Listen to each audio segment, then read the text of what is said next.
two are quite sophisticated. The Highland Raider and Red Baron have both got standoff armour, twin layers of armour. So if you got hit with an RPG, the gap between the two lots of armour was filled with sandbags, sand or wood or whatever.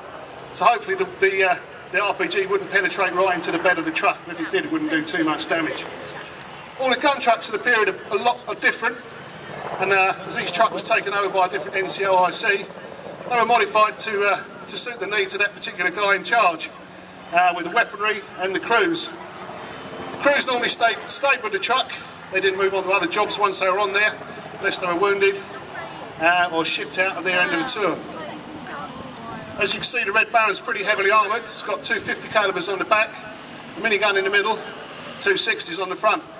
Carried about 12,000 rounds for the minigun, which is a fire rate of about 6,000 rounds per minute. It was normally wound down to 3, just to sort of conserve ammunition. Around about 20,000 rounds would be carried for the 50s in the back, and about 12 to 15,000 rounds for the two 60s. And it was an awesome piece of kit if you came up against it. The Highland Raider again, it's armed with two 50s in the front and two 60s in the back. The same amount of ammunition was stacked in boxes on the floor and the bottom. You can see the Red Baron's a larger truck than the Raider. The Raider's a 2.5 tonne and the Red Baron's a 5. What they found with the modifying the 2.5 tonne was the extra weight, and the roads was very similar to what we got here today. They would tend to break axles and blow tyres out. So they favoured truck eventually became the ones like the Red Baron. The Red Baron is what they call a maintenance truck. They'd ride drag at the back of the convoy.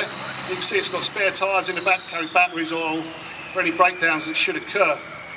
Anyway, the scenario this afternoon is the village in front of you. We're not sure whether it's occupied one way or the other. So the Americans and the Australians are going to move in from either side.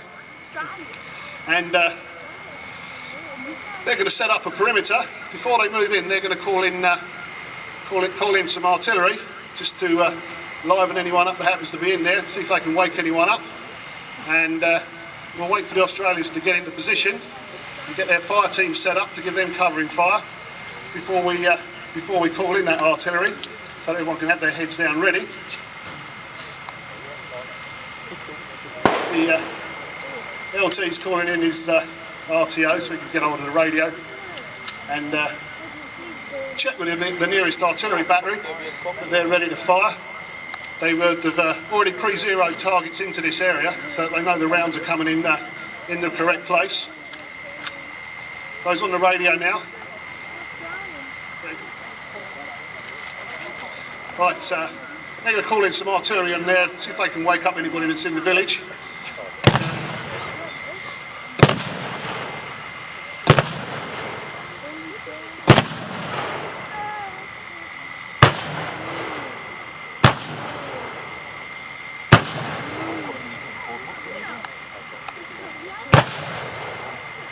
Late one there, something slow in loading. Okay, we don't seem to have got any reaction from anybody in the village, so now they're going to sweep forward and make sure there's no contact.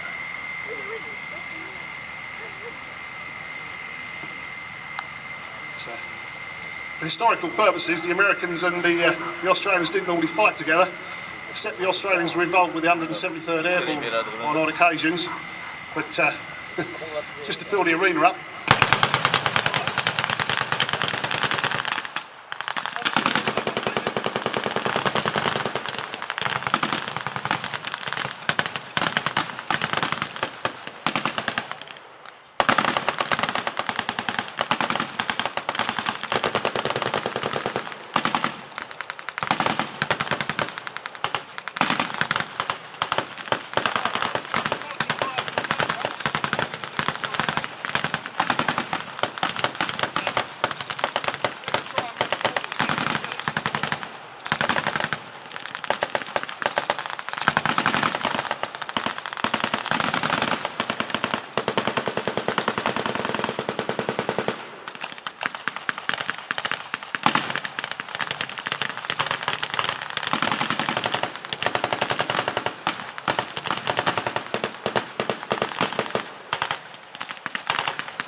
think they're having a real problem taking the village, so they're going to throw out some orange smoke now.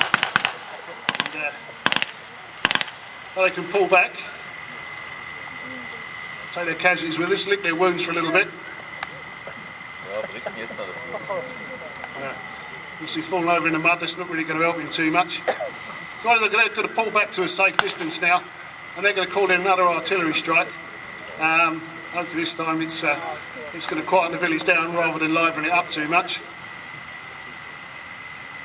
can see the VC bugging out of the way now, as they obviously know what's coming.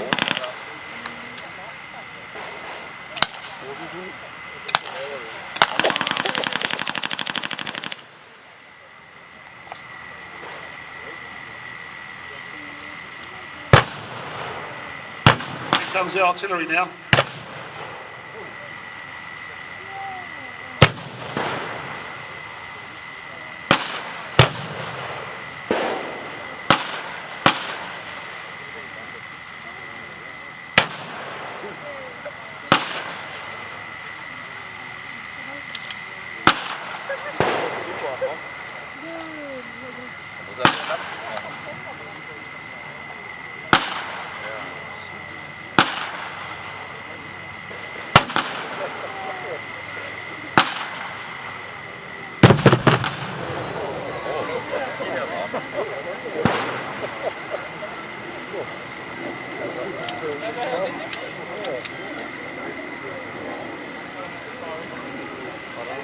Okay, so they brought in the artillery now, and hopefully they're going to send in a couple of fire teams now, just to sweep forward and make sure the enemy has actually bugged out.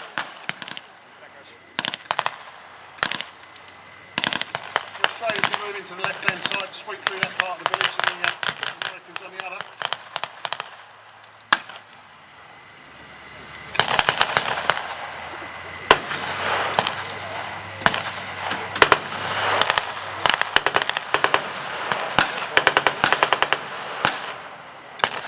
Looks like we've got one obstinate Viet Cong in there somewhere.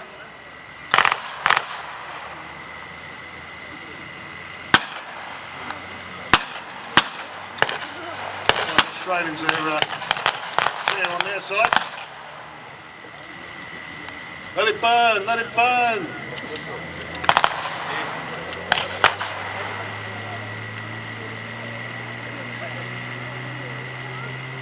After the surprise they got last time, obviously they're being fairly cautious.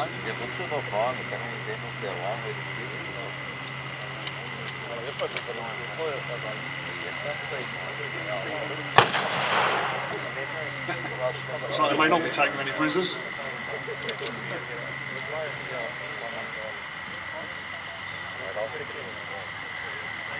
Oh yeah, obviously had to wound him to take him away. That's the promise most of it. The closest probably most of the GIs and Australians actually got to see the enemy was probably one that wasn't alive anymore. Anyway, that really sort of concludes our display for this afternoon. Thank you much for your attention. We're going to get the guys to line up in front of the village in a minute so you can give them a round of applause and see who was taking part. Want to know a bit more about what we do and why we do it? We're stationed on the living history field down on the right hand side. Down the far end you'll see the gun trucks parked outside. Please do come along and say hello or have a chat and ask any questions.